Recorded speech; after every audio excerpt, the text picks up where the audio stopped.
Hello, ladies and gentlemen, and welcome to day 2 of us discussing Scientology. Now, I'm taking a bit of an abrupt turn in the chain of events because yesterday I was like, yeah, we're gonna go and talk about L. Ron Hubbard tomorrow, but there's an article that has been sitting in my tabs that I've been telling myself I want to read this as far as this Scientology stuff. And this is going to be such a strange video, guys. So just prepare yourselves for how wild this is all going to sound, right? But I'm going somewhere with this. So I'm going to read this with you. We're going to be talking about the C organization in Scientology. And just to give you an idea of what that means, I'm getting this directly off of www.scientology.org. It says, the C organization is a religious order for the Scientology religion and is composed of the singularly most dedicated Scientologists.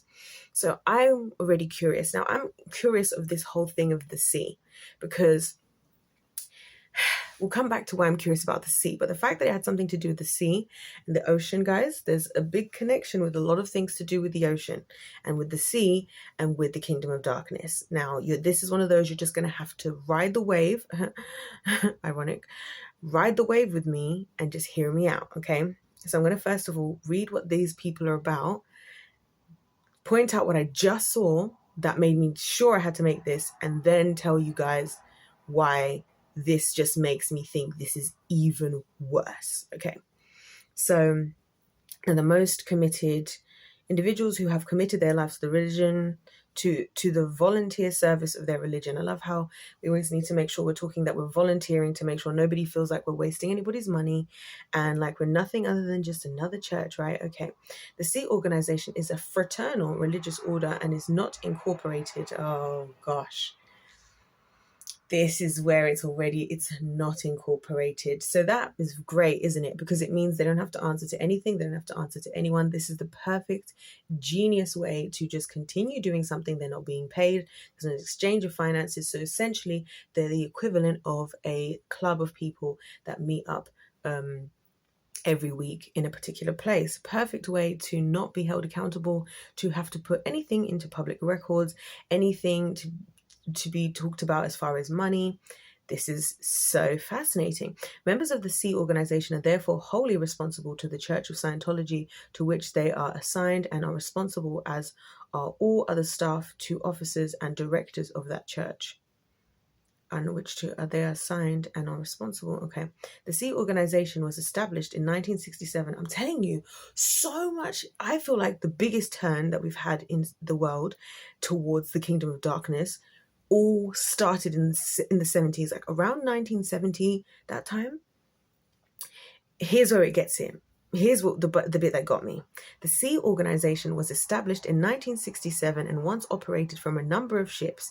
It was formed to assist L. Ron Hubbard, of course, with advanced research operations and supervise church organizations around the world. The C organization is entrusted to minister the advanced services of Scientology. We're going to come back to this thing about the sea in a minute, but I'd rather finish reading this. All I'm going to say is that in the Bible, there is a big thing to do with the sea and the kingdom of darkness. It's one of the things that the Lord has taught me about the most the last 2 years, that rarely any Christians are even talking about. And the information is right in front of everybody's faces. So the C organization retains its traditional name, although today the majority of its members are on land. Majority. In keeping with the tradition of the order's inception, however, they still wear maritime style uniforms, and have ranks and ratings. This is insane.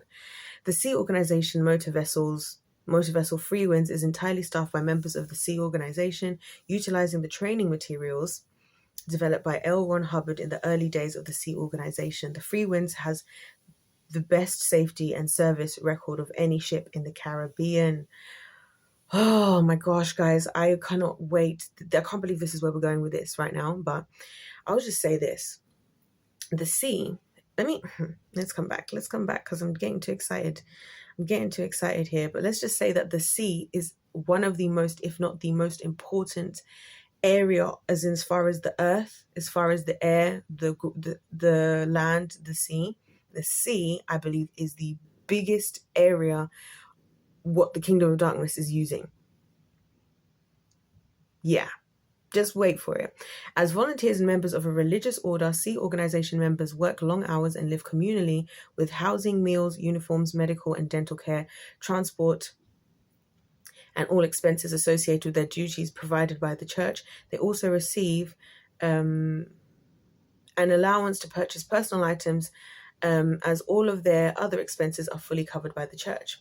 Sea organization members participate in Scientology training and auditing during a portion of each day, but otherwise dedicate themselves to furthering the objectives of Scientology through their particular functions. Positions in the Sea organization are analogous to that of members of religious orders in other religions. They are at the forefront of spearheading the church's massive social mission, including the world's largest non-governmental drug education campaign, the largest human rights education campaign, and many other global programs that touch the lives of millions. So what I want to point out here before we get onto this sea business, this marine business, is that they're very, very intelligent with their business. I must say, I am highly impressed. And how they're doing things. It's interesting that they won including the world's largest drug education campaign, non-governmental drug education campaign. You guys are going to see why this is so insane. You guys are going to see, because one of the things that I talk about a lot is how a lot of these religions, a lot of these cults, right? They do all this stuff where they're like doing all this humanitarian work and helping with this. And you're going to see a very big story that I'm going to be talking about tomorrow to do with mental health, and a whole huge organization now that is working by exploiting the mental health of others to make money, whilst making it look like, oh, we're just doing this because they're in need and they don't want help yet. There's a lot of that going on. So to have such a large campaign, I smell a rat. That's what I'm saying. And the largest human rights education campaign, I'm smelling too many rats right now. That's what I'll say. But we'll see. We've got loads to learn. I could be wrong. And if I'm wrong, I would admit to it. Please hold me accountable. And many other global programs that touch the lives of millions. Sea organization members are actually aware of the world in which they live. And their service is dedicated to helping mankind. They do not live cloistered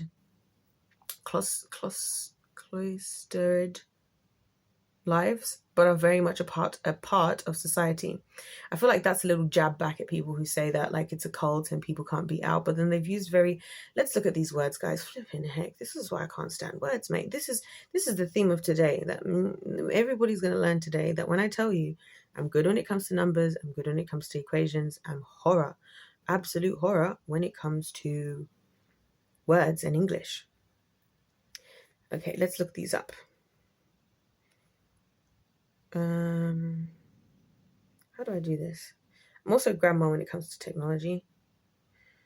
I don't like technology at all. Well, now I do, because I had a genius idea today, guys. Can't wait to... Dwelling in cloisters, solitary. Okay, so cloistered lives. They do not live in solitary, but are very much part of society. Today, some 5,000 members of the Sea organization hold staff positions in upper-level Scientology church organizations around the world, ensuring the religion is available to millions of Scientology parishioners who live and work outside the church.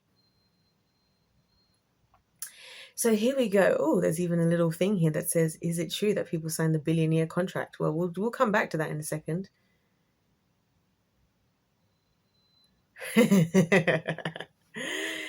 Oh my gosh, why is it so good? Okay, so let's talk about this first of all. First things first, second thing second, third thing third, fourth thing fourth, fifth thing fifth. Let's talk about the sea, because what I want to tell you guys about the sea and why it is one of the, probably the most, I believe, the most potent area of demonic activity. Now we're going to go back to the Bible. Follow with me here, guys. It's going to sound crazy, right? We're going to talk about Noah and the flood, right? So Noah and the flood. In the situation of the flood, right? So there were the giants. The giants came along because there was the angels that were called the Watchers. The Watchers were supposed to watch the people. Hello? But these angels, obviously, because this is how demons are. This is where demons came from, by the way. Okay, we're getting too far too soon. So these creatures, these angels, saw these women on earth and decided to procreate with the women. right? And now they formed these babies called giants. Now, let's, for the all intents and purposes, call them, what's that word that people use? Chimeras. Yeah, let's use that word. Chimera, right? It's a chimera? I think so. But anyways, so they were part angel, part human. Now, the thing is, obviously, this wasn't God's intention, yada, yada, yada. Then we ended up with giants. But what people don't talk about, and also what doesn't get spoke, which I only figured out from reading the book of Enoch as well, right, is that this melding with God's creations on earth was not limited only to, anyways, let's just stick with that thought track for a second. Anyways, so I was going to say it's not limited to humans. I'll just say that it was not limited to humans. So and why did I read the book of Enoch? Just for the Christian folks out there who are very religious and be like, why would you read the book of Enoch? That's not the Bible. The Bible actually refers to a lot of texts, and a lot of texts that are outside the Bible. Like if you read in the book of Kings, for example, I know there are multiple times it says, and you can read more about this in the book of Kings. That is a historical text. So the Bible actually, in many areas, points you to other books outside of the Bible, and it references the book of Enoch. So to me, I'm like, if God is referencing these books, and this obviously it's not for everyone. That's why I think the Bible is the book that's for everyone. Not everybody has to know everything in as much depth as where I'm going with it. But obviously for my own journey with the Lord, my own destiny and everything, you know, I'm learning about all this stuff. I need to read more of the book of Enoch now that we're doing this. I should have been doing the book of Enoch. Oh, why didn't I think to do the book of Enoch? Anyway, so these creatures were created, the giants and all sorts of other things. Now the giants started to just do really devious behavior, just like with the people of today. They were very devious, because it was basically like God had made things perfect. It's the classic case of God makes something perfect, we mix something into it, and then it becomes something disgusting and just deviant. Like deviant is the only word I can think to use, right? Because it's the most accurate, if you ask me. Anyway, as she says, can I even articulate the exact, anyway. So then we have the flood, right? So God's like, I need to wipe everything out, because at the rate we're going, according to what I have seen, like the giants were doing all sorts of crazy things, like literally eating the humans, eating each other. Like it was just literally a sin fest, like destruction fest. That's what it was. There was destruction festival, basically, after this happened. And one thing that the book of Enoch actually talks about, which you guys might find really fascinating, you should go and read it for yourself as well. We'll read the Bible first. First, read the Bible and be there with the Lord. That's most important. This other stuff is the stuff that the enemy will use will use to send you off the wrong track, to make you miss the message of Jesus. So that is an afterthought, by the way. I apologize, I shouldn't even have said that. Get yourself right with the Lord first, because otherwise those things become rabbit holes that will never end until the day you die, and then you realize you spent your whole life in the pursuit of nothingness. You never got an answer to anything. Your life never meant anything. That's what's going to happen to a lot of scientists. That's what happens to a lot of people. Yeah, I'm trying to save you guys from that. I'm giving you a warning. So anyway, God sends the flood. Now, here's the thing that stuck out to me about the flood, right? Was that if you read in the Bible, oh my gosh, I'm going to get the Bible right now and I'm going to read it because we can. That's what we do here. So let's find it. Genesis. Where is it? Where is it in Genesis? I hope it's in Genesis. Is it in Genesis? It has to be. So it has to have been before this. Where's Noah? Actually, it's got to be pretty early on, isn't he? Do you mean to tell me that's how long it took us to get to that stage after Adam and Eve? You've got to be kidding me. No, it is. Whoa, we're in Genesis 6. It only took us up to Genesis 6 for us to already... Oh my gosh, you see, this is what I mean about humans. So when people are like, yeah, we know what we're doing. I'm like, what do you mean we know what we're doing? We were already at the point where God had to wipe out the whole of everything, because we already messed it up to that level by Genesis. Oh my gosh. Okay, here we go.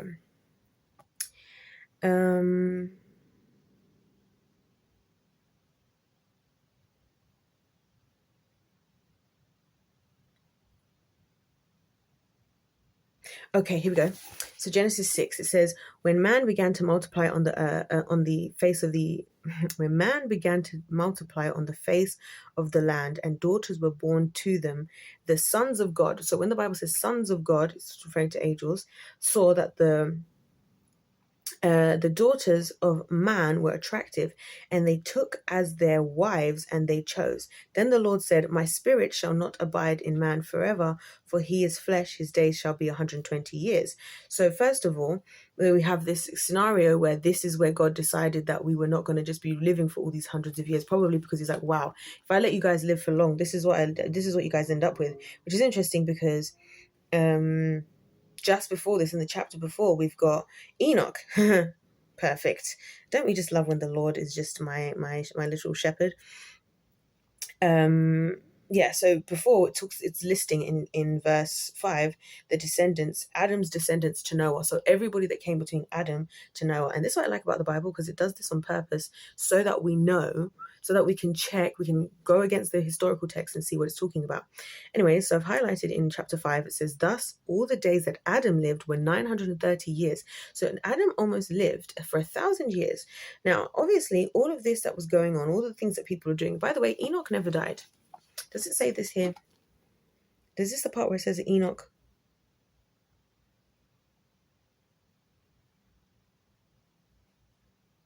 Yeah, and he was not, for God took him. As in, he was not found. He just went. Like, God just took him. And that's when the book of Enoch is all about what happens when that happened. So that's so fascinating. Anyways, so back to chapter 6. So yeah, so the Lord was like, yeah, I need to just cut them out, because them being in life for up to 1,000 years, clearly they're just getting up to way too much. Now, this is what we're doing. Yeah, we're going to have to just wrap this up. I'm going to have to give them a shorter period of time to live, because this is how deviant these people are. This is Genesis 6, y'all. The Nephilim were on the earth in those days. So Nephilim, meaning giants. And also afterwards, when the sons of God came into the daughters of man, and they bore children to them, these were the mighty men who were of old, the men of renown. And now here's the funny thing as well, that there's a part in the Bible, I wish I could remember what part of the Bible it was. I can't remember. So if I remember it, I'll remember it. The Lord saw that the wickedness of man was great in the earth, and that every intention of the thoughts of his heart was only evil continually. And the Lord regretted that he had made man on earth, and it grieved him to his heart. So the Lord said, I will blot out the man whom I've created from the face of the land, man and animals and creeping things. And here it is. So the Lord said, I will blot out man who I have created from the face of the land, man, and animals, and creeping things, and birds of the heavens, for I am sorry that I have made them. But Noah found favor in the eyes of the Lord. Now, what I want to point out here is what God didn't mention. And I talked about this in another video, about how there's some things that God didn't mention that point you in a certain direction. And I'm going to go back to Genesis. Let's see this. In Genesis, he says, it says that where is it that he created? Oh, when he says it was not good for Adam to be alone, he says, where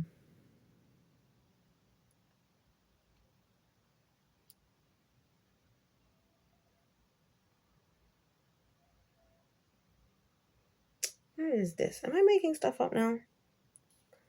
Now out of the ground the Lord had formed every beast of the field, every bird of the heavens, and every the man that he would call them, and whatever the man, living creature, the man of the game, or the livestock, the birds of the heavens, and to every beast on the field. This makes it even more interesting. The man gave names to all the livestock, to the birds of the heavens, and every beast of the field. Because what I'm pointing out here is that the sea wasn't mentioned. The sea wasn't mentioned. So my thing is, whatever had happened with whatever was going on in the sea at that time, right, is still in the sea, potentially. And here's why I even think that. Here's where you guys hear where I sometimes think, God, how do I come up with this stuff? Well, because of him. According to archaeologists, 12,400 years ago, there was a cataclysm.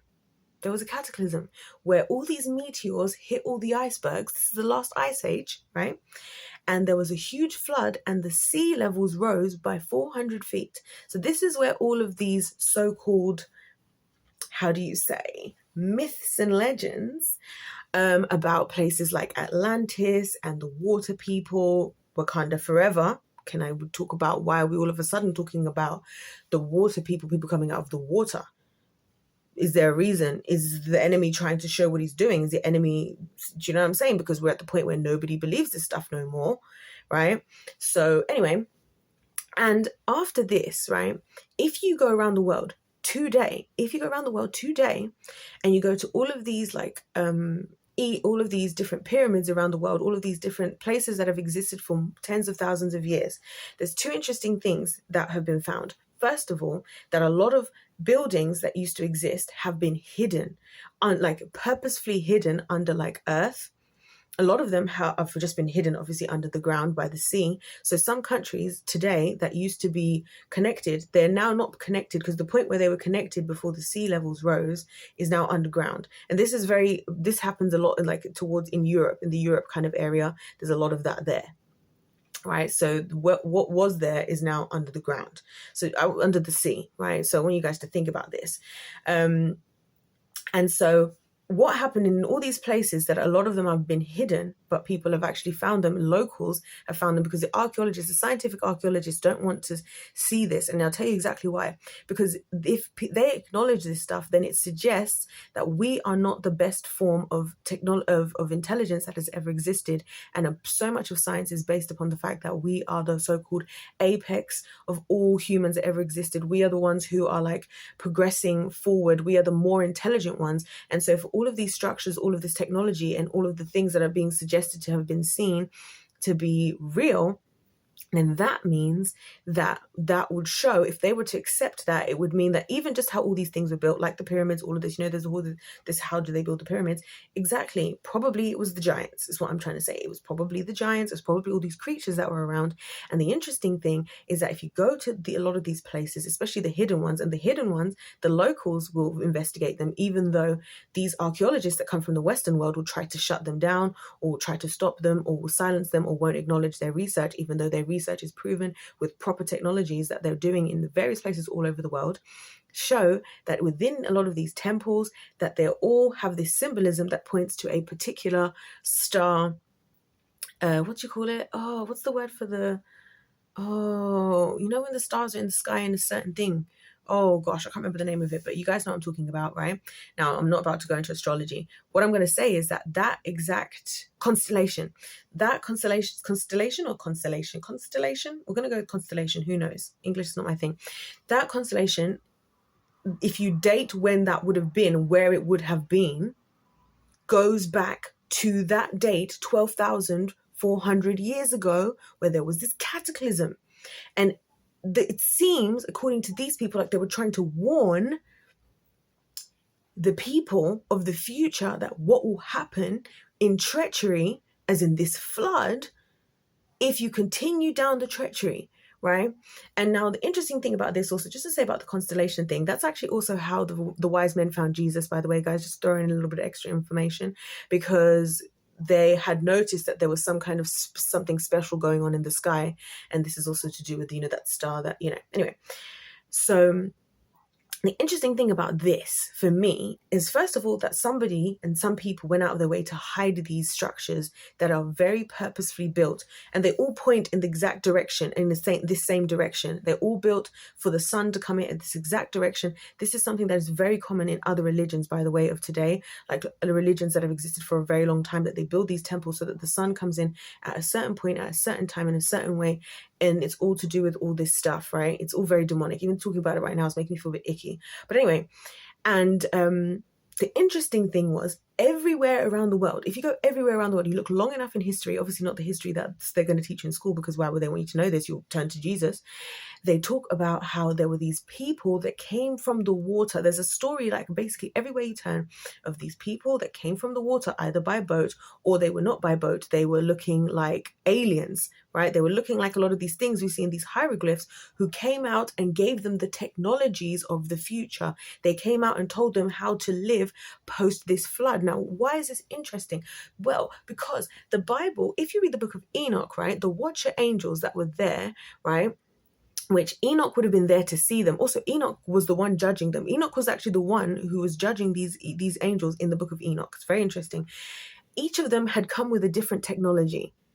that they gave to humanity. So one of them had the technology of like building weapons, swords and everything. One of them had the technology for makeup.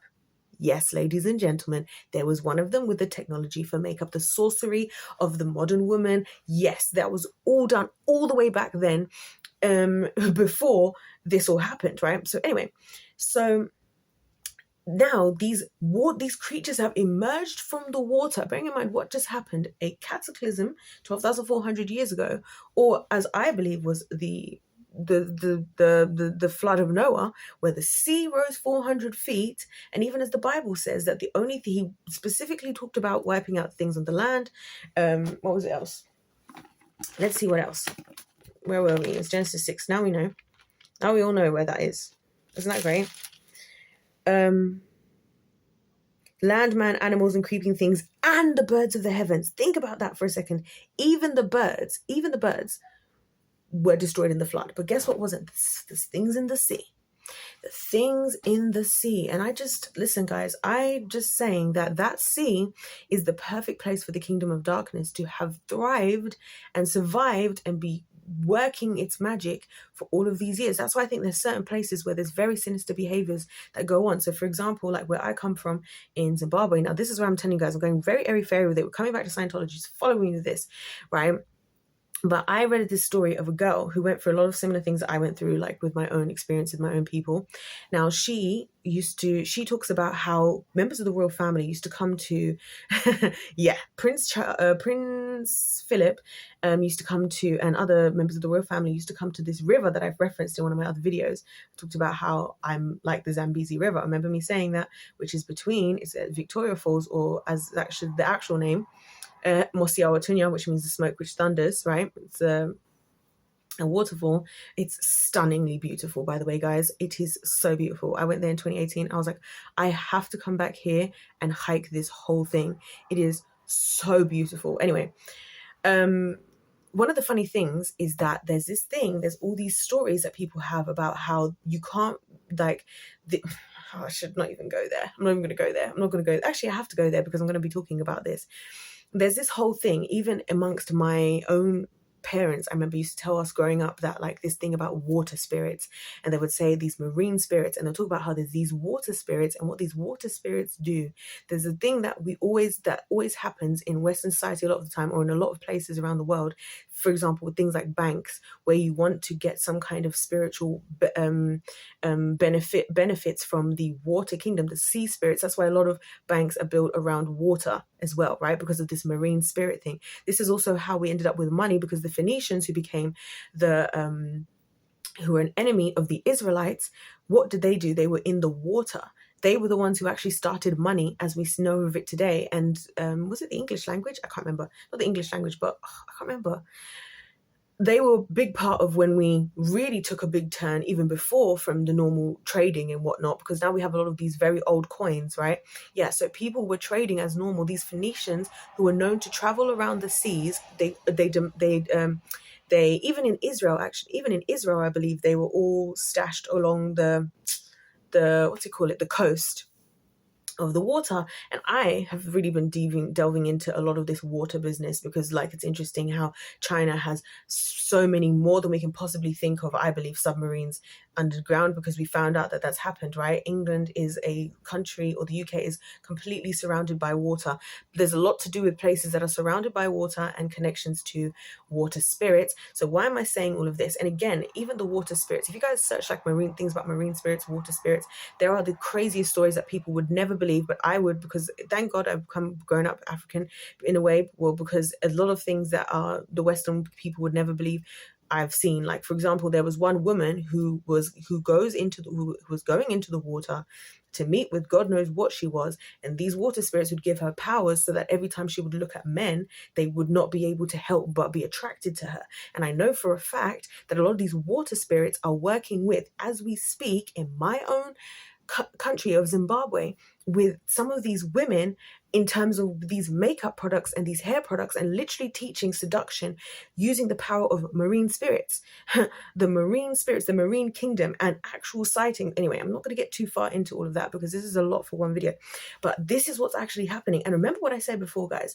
let's not pretend, let's not be so silly as to think that we actually know better when so much of our history is gone, and so much of our history and what we've been taught has been brainwashed to us in a way that it's been delivered by people who have a specific agenda, governments who want to keep you in a certain place. I'm not telling you to run today and believe in water spirits. What I'm saying is I find it fascinating that Hubbard, who was on the sea, there's a lot to do with the sea, and a lot to do with the sea of these people who were traveling and creating these religions, right? Creating these belief systems, and the sea, right? That then somehow translates into some very sinister behaviors. And like I said, these people all over the world, if you look into the so-called what we now call myths and fables, which a lot of the world still considers this truth. I'm telling this to the Western world. Western people, a lot of these countries, they consider it truth. And it's not just because they are falling for some trap. It's because they're living the real life examples.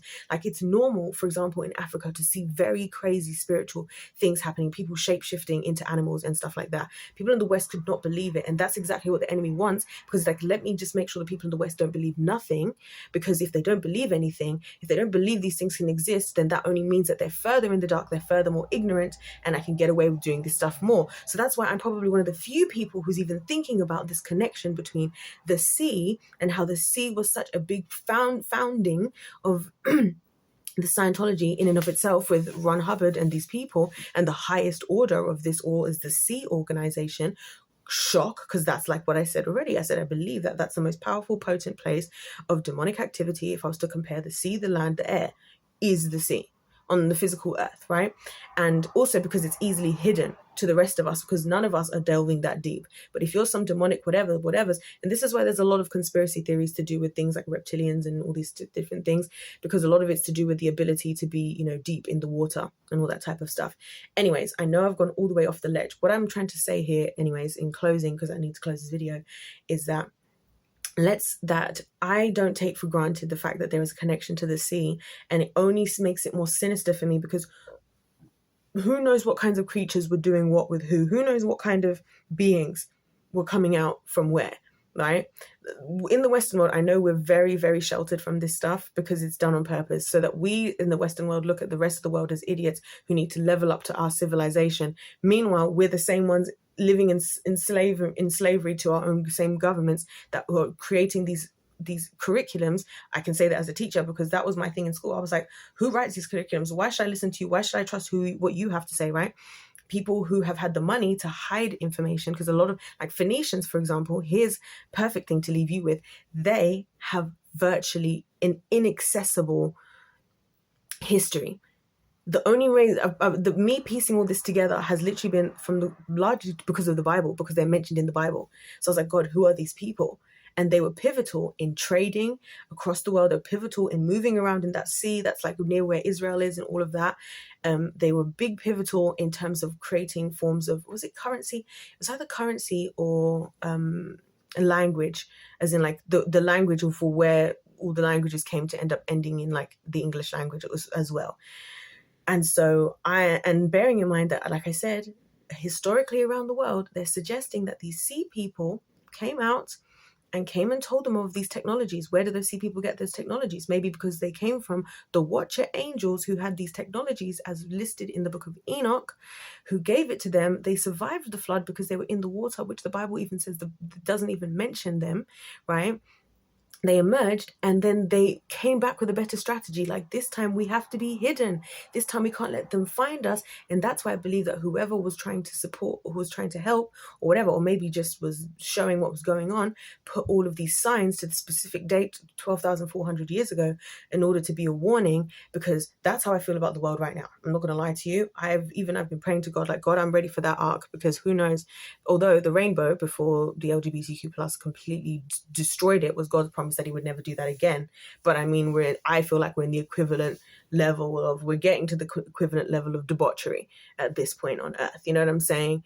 And I believe that the kingdom, so for me, the fact that Scientology does what they do it reeks of the kingdom of darkness, and it reeks of all of this that I've already researched about, with this thing to do with the sea and these water spirits and all these things, like all these little things, guys, little things that we do in society that are actually attached to, like, people make offerings, for example, like I know in Zimbabwe, in the Zambezi River, people make offerings to these things in the sea, because if they don't, things happen.